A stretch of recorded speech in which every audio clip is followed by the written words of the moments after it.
ตอนนี้ធ្លាប់មានក្តីសម័យដែលថាខ្លួនមានលុយវ៉ាលៀនចាយលេងអស់ដែរទេ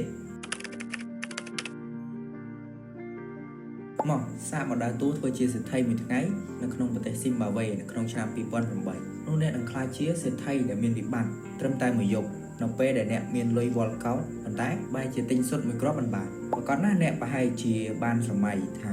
ថ្ងៃណាមួយអ្នកនឹងមានលុយរាប់លាននៅក្នុងដៃរហូតដល់ថ្នាក់រាប់លេងអស់មែនទេមនុស្សគ្រប់គ្នាជឿថាលុយអាចដោះស្រាយបញ្ហាគ្រប់យ៉ាងនាំមកនៅ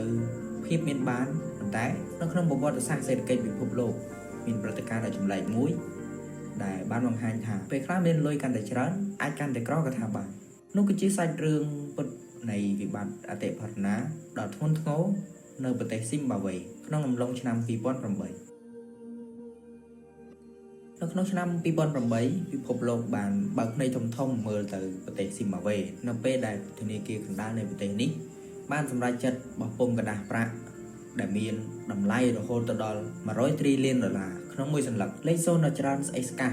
លើกระดาษប្រាក់នេះបានធ្វើឲ្យប្រជាជនគ្រប់រូបក្លាយជាមហាសេដ្ឋីត្រឹមតែរយៈពេលមួយយប់ប៉ុន្តែអ្វីដែលគួរឲ្យហួសចិត្តនោះគឺกระดาษប្រាក់100 trillion ដុល្លារនោះមានតម្លៃត្រឹមតែ 0.40 សេនដុល្លារសហរដ្ឋអាមេរិកតែប៉ុណ្ណោះគឺមិនបានស្មើប្រហែល 2000 រៀលរបស់យើងនៅពេលបច្ចុប្បន្នផងនៅពេលដែលលុយកระดาษត្រូវបានបោះពុម្ពចេញមកគ្មានដែនកំណត់តម្លៃរបស់វាក៏ធ្លាក់ចុះលឿនដោយល្បឿនរត់អញ្ចឹងអតិផរណាបានហក់ឡើងរហូតដល់តម្លៃទំនិញអាចឡើងថ្លៃទ្វេដងជារៀងរាល់24ម៉ោងម្ដងហើយរូបភាពដ៏ប្លែកភ្នែកបំផុតនៅក្នុងពិភពលោកនាពេលនោះ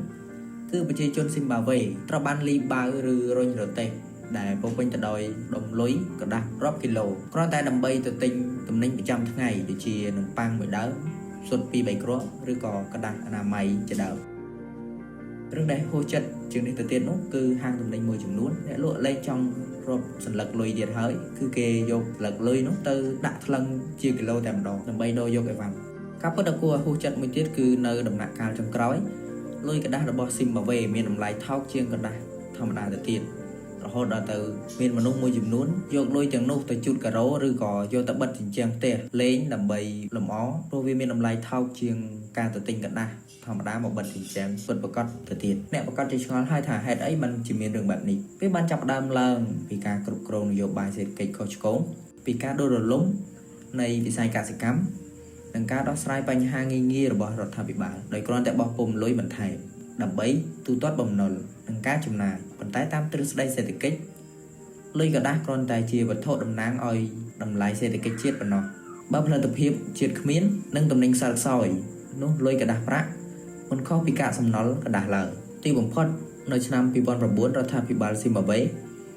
បង្ខំចិត្តប្រកាសបោះបង់ចោលនៅរូបិយប័ណ្ណជាតិខ្លួនទាំងស្រុងហើយងាកមកអនុញ្ញាតឲ្យប្រជាជនប្រើប្រាស់លុយរបស់បរទេសដូចជាដុល្លារអាមេរិកនិងលុយ